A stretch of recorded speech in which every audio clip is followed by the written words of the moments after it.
My father was a shepherd on farms throughout his life here while he was here, and I grew up basically following him around on horseback and helping to clear up sheepskins and drove sheep. And back in the old days, yeah, that was my first introduction. Just grew a passion out of that, I guess, for it, yeah.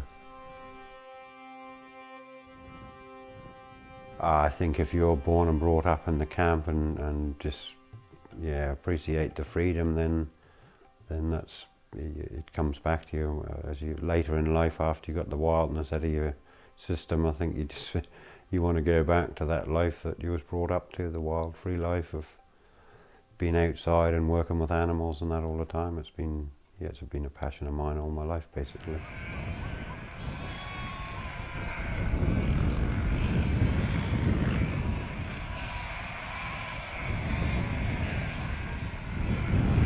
I think throughout your experience with working with animals, you start to appreciate their flight area and their behaviour.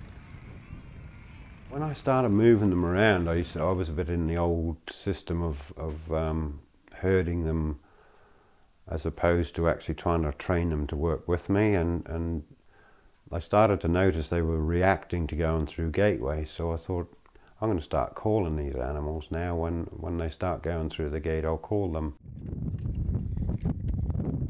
Come on then. Come on. Come on then. Come on then. Come on. Come on then. And over the years now, where you've got evidence of me being able to walk up past the sheep to the gate, and they just turn away from me. I call them, they all turn around and come back and look at me, and then trundle off through the gate. And I guess over the years, because the lambs see me from probably when a few days to a few weeks old, they'll be seeing me right through their life, and there's this old guy that gets out there calling them, and it's like mother follows him, so we'll follow him, and they're born into the system. So. No, they're all here. It's really weird, this flock, when you move them. Once one lot starts running, they all join up. They seem to have a good telecommunications between them. If I was told this 12 years ago that you could do that, I probably wouldn't have believed it myself. But now that I've done it and seen it happen, it's it makes it a pleasure to actually work with the animals when they react to you like that. And applied the same principle to the cattle. You know, I want them to know that I'm the guy that's going to make them feel good by moving them to a different pasture. And like when I gather now, I always gather to the pace of the animal. It's never or move animals or anything. It's at their pace, not the pace you want them to go. I've got this thing about looking after the environment now. It's really sort of it's like a bug that's got under my skin, and I just want to keep the Falklands land as it is, and produce a product from it that's actually 100% natural Falkland Island product. It's experience over the years that sort of you start sort of looking at things differently, like understanding the reasons why we need to be looking after the environment, but how that also contributes to a better productive system, and things like looking after your coastline where lots of your better feeds do grow.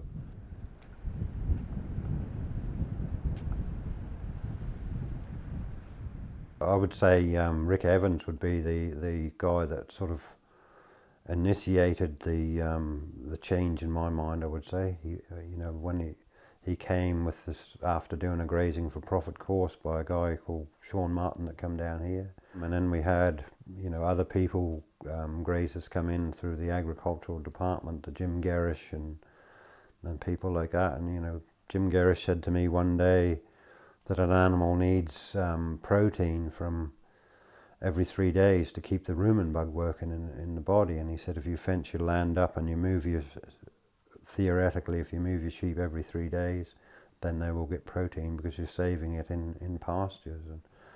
And I couldn't get it in my head. So if you look here, where it's cropped, all the grass, the fine grass is cropped down, and just over the fence where we've put these sheep,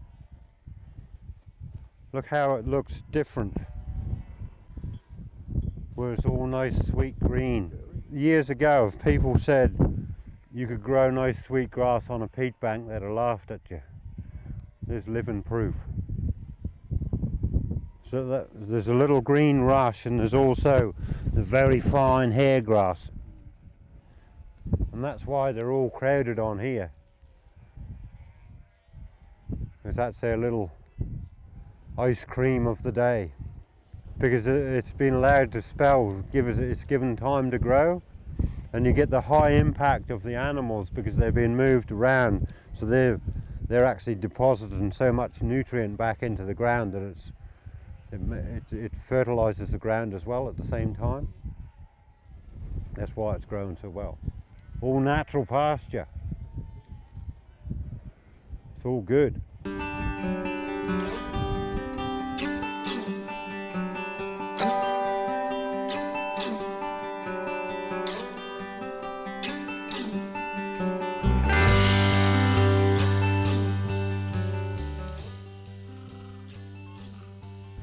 We're actually down on the far north coast of Elephant Beach Farm.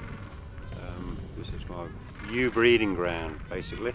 They actually clear this diddle-dee off the ground, and later on in a couple of years it'll actually grow back. It's nice greens like you see around here, the green grass that's around here, and the other green patches that's dotted all around. It's all made by penguin colonies over the years, and they improve the ground. I call them my little soldiers of the sea. They actually come harvest into the sea and deposit their nutrient on the ground, fertilizer, natural fertilizer, and the sheep benefit from that, from the improvement in the ground. So the two working together, basically. You often see the penguins walking up through the sheep, and they'll just look up at them and say, yeah, that's okay. They don't. You'll see the sheep feeding right around the edge of the colonies, and they just get on together.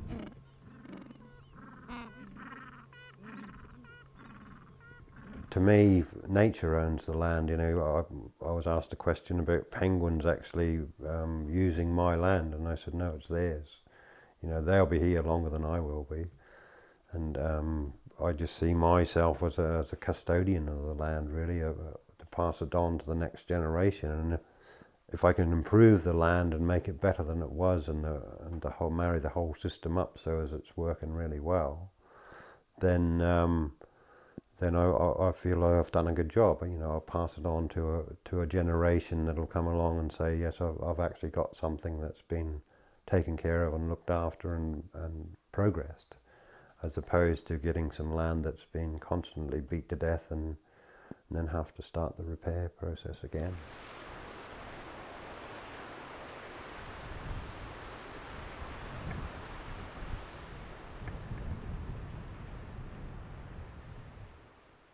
We came into contact with Ben from some of our local contacts due to the fact that he had similar ideas with our owner of the farm, and we talked to him. We found that there were common grounds, and from there on we proposed to him to also manage the farm of Cape Dolphin. And being very in close proximity to Elephant Beach Farm, it was just a natural go-ahead. And we found that his ideas followed very much the ideas of the owners of Cape Dolphin Farm. My principal, Panos Laskaridis, who owns the farm, bought the farm back in 2009. At that time, his daughter Christina was working at Falklands Conservation, and the notion of buying this very special, pristine part of East Falklands had to do mostly with the aspect of conservation. However, the fact that he was a foreign owner, he had to comply with the rules and regulations of the Department of Agriculture, which meant that farming had to be a part of the first 10 years of the farm's operation under his ownership. The original intention was basically to have land that they would be able to allow, the wildlife to flourish, and at the same time try to find a synergy between farming and conservation.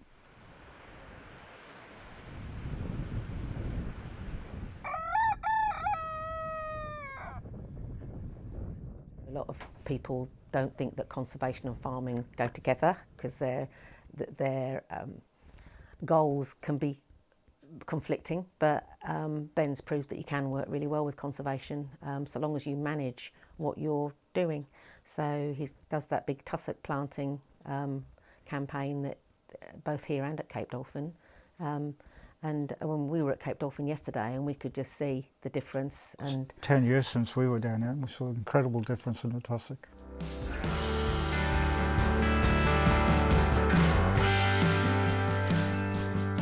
For me, tussock is the gem of the islands. I would say it's a local species that brings out top performance in animals. It's got the whole thing. It provides great wildlife habitat for your birds, your invertebrates, your sea lions, whatever it may be, and then it's a fantastic winter feed for cattle.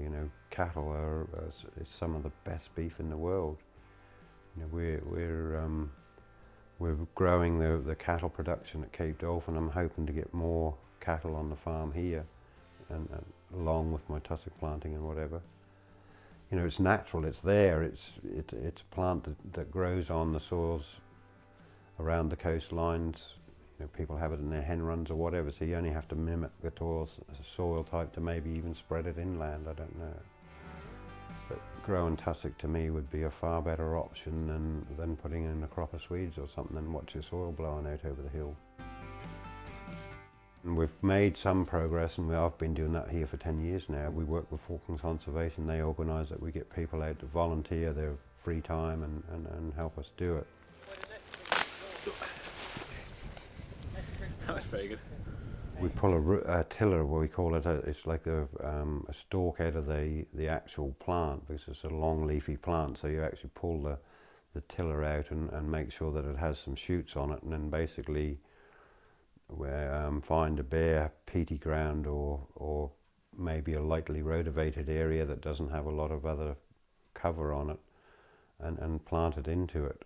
This wasn't actually filled in before I changed the management of this down here, and now the whole area is filled in with all this young tussock grass right out to this outer edge where all the young plants are starting to spread.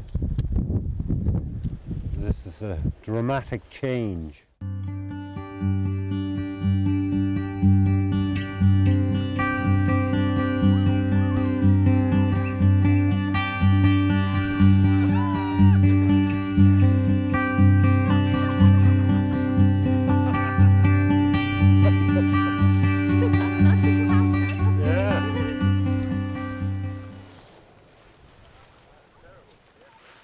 They say the whole Falklands coastline border used to be covered in tussock grass.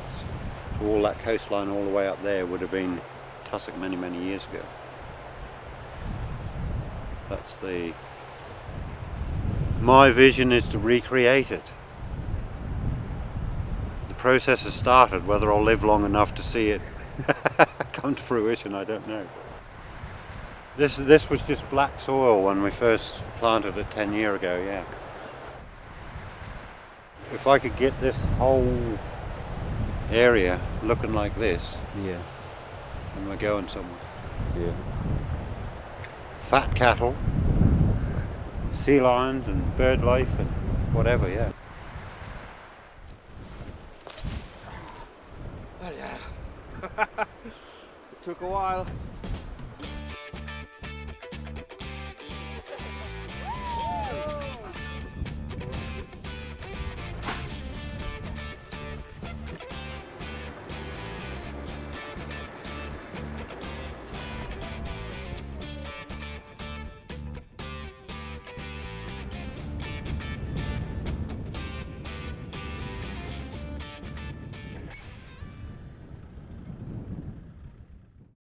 at Cape Dolphin I've been doing a beach clean every year, or sometimes two, with volunteers through Falklands Conservation, normally from Mount Pleasant or people locally in Stanley that want to come out and do that sort of thing.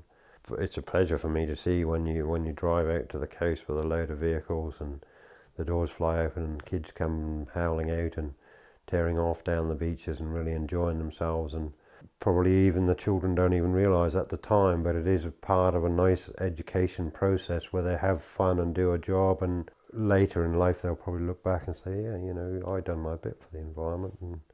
And you usually see that the people that go through that process actually, as they grow older or age or whatever it is, they have a more of a passion for the environment. We helped clean up some beaches, and we've been looking for pebbles. In the big pile of like in the big group of rock hoppers, no, Magellanics and Gen 2s, there was one little rock hopper. Yeah. Tiny one. Yeah, it was very tiny.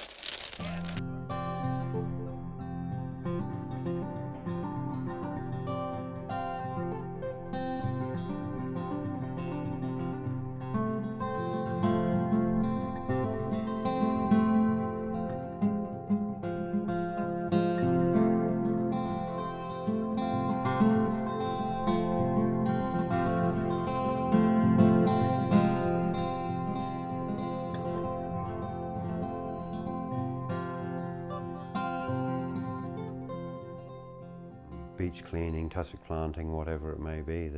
I'm getting to the stage now where I get too many people, you know. I've sort of built this extension on the house to sort of host people, but now that I probably need something bigger if we're going to take all the people that want to volunteer. We went to work at Port St Carlos and Ben was working there, and we've been friends ever since.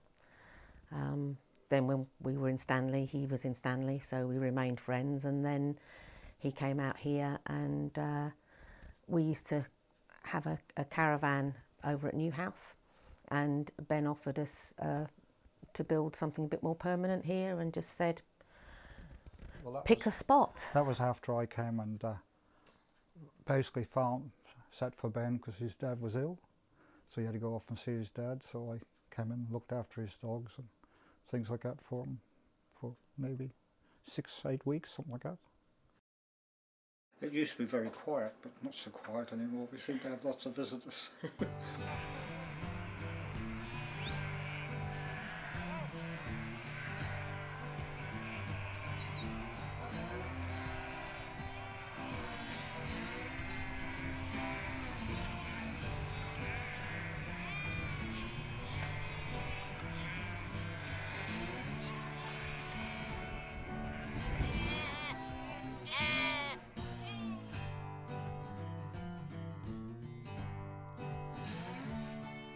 You hold them on the board like that. Yeah. Yeah? And then we'll do the bits on the outside. Everybody got that? They do wriggle. And the best thing is to watch and see that the board's not full of people all waiting, because otherwise you're holding something for longer than you need to, and by the end of 10,000 sheep you're going to be knackered.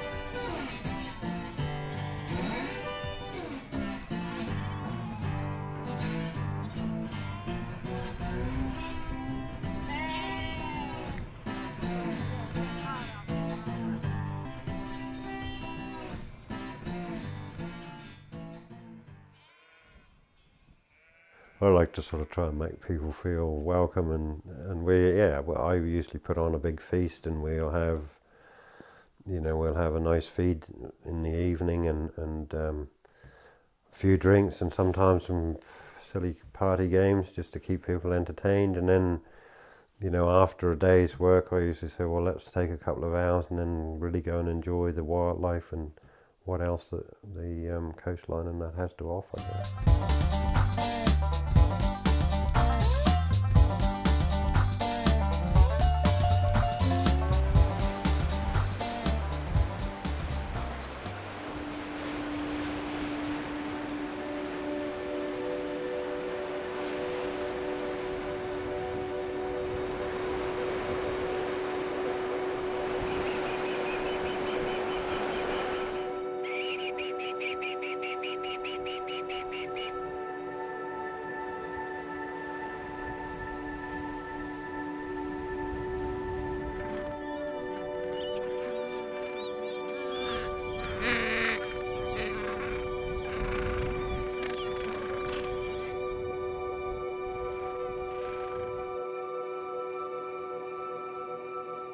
One day last year in March, there was a nice calm day, no wind, and I'd been out working all day, and I thought, I'll just go for a spin to the coast and have a look. And I actually went out and sat on a hill on the coast, and it was just a phenomenal day. There was dolphins playing in the surf in one small bay. There was whales surfing out off coming up and blowing, and you could see their tails and fins just out off the kelp line. Gentoos streaming in from up the sand beach and walking away inland to their nesting site. And I thought, gee, where else in the world would you want to live on a day like this? It's pretty phenomenal, yeah.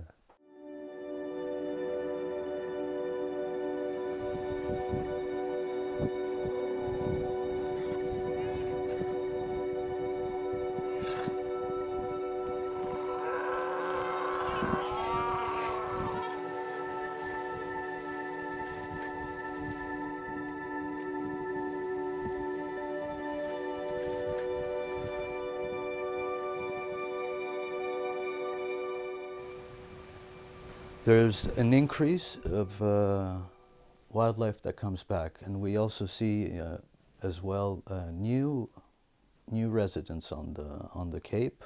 For example, right now we have rock hoppers have appeared, macaroni penguins, elephant seals, a lot of predatory birds that were not there before, falcons, the caracars, the crested ones. There's an abundance of aquatic birds. There's areas where the giant southern petrel have colonies, and they go and breed there. It's just an amazing place. It's a gem, and for me it is something special. We noticed that we were having owls sitting on the balconies, because I guess they were using them as good spots for observing for the mice and listening for the mice and things around. So we bought a couple of nest boxes, especially for barn owls, and we put them up. And once one was inhabited, which took about a couple of years, a thrush took it on first, but the owls eventually ousted that out. And then this last year they started laying, and we've just got 2 fledging now, and those are owlets number 9 and 10 within a year.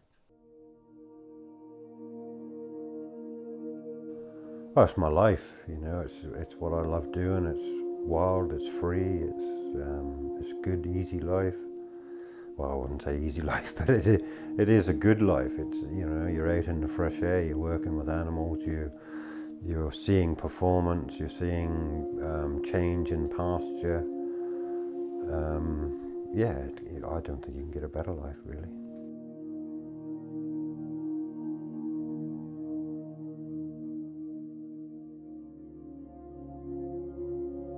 I think when you're in farming, you've got a passion for what you do, and you try and fit your life around it somehow.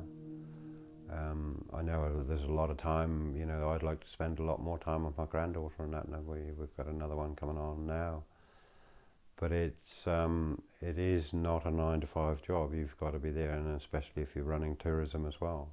My son sort of grew up from 8 years old here, and he's really, I think soon he would like to get his own farm, or maybe come and take this on. I don't know what their real plans are, but he's very supportive of it. And he likes to get out when he can and help and whatever. And at the moment, the wife's off in the UK doing a nursing course, so we'll see when she comes back. It was a bit of a shock to her, but the coming here and doing the farming, but it's something that I think grows on you as time goes on, or maybe she'll be thinking, well, he'll get old one day and retire from it, and we'll give up and do something else. I don't know. That's me. That's what I was born and brought up to do this sort of thing, and that's my love, really. I've found my place.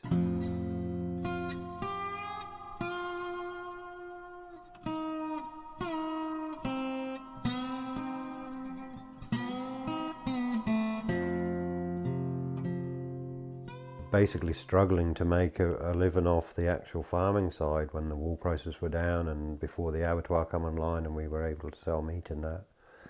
So I thought, you know, we had to find some other way, and having a nice piece of coastline and whatever, I thought, you know, we'll have to go into tourism and try that. And I think just the entertainment side, it's good meeting a diverse amount of people from all walks of life, and sharing.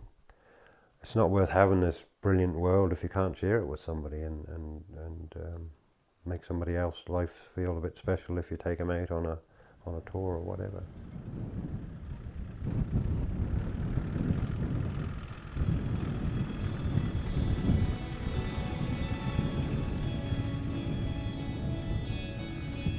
Got a big old bull just laying directly down below us here.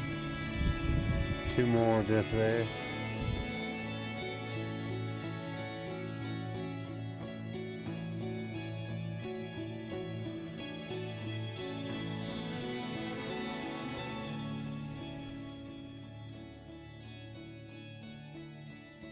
With Ben, we could provide both of the best of both worlds, you know, compliance with the requirements of foreign ownership, plus, you know, to bring back, you know, the land to its pristine state.